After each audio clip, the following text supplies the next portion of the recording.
ښاپیرۍ نغمې د ګیلمن وزیر له مور او اولادونو سره ولیدل او کرزي د ملا هیبت الله د پریکړې خلاف د افغانانو ملاتړ وکړ. درنو لیدونکو ستړي مشئ.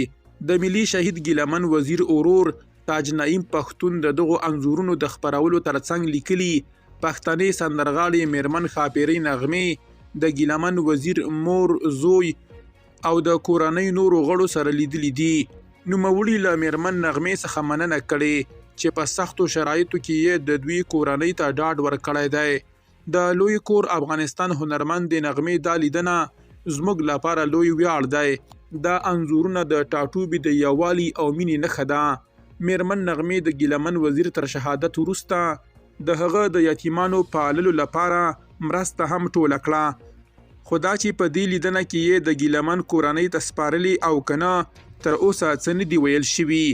بلخوا پخواني ولسمشر حامد کرزي یو ځل بیا په افغانستان کې د نجونو د ښوونځیو او پوهنتونونو پر پرانستلو ټینګار کړی او دا غوښتنه یې بنسټیز حق بللی دی.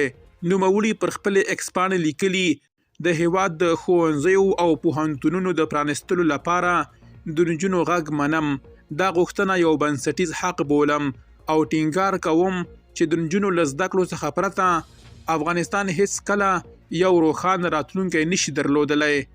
ښاغلي کرزي د نجونو د زده کړو غوښتنې غږ یو برحقه او د افغانستان د سوکالۍ لپاره پورته شوی غږ بللی دی او د ځوان کهول پیاوړتیا یې د ودانۍ او پرمختګ یوازینۍ لار بللې ده.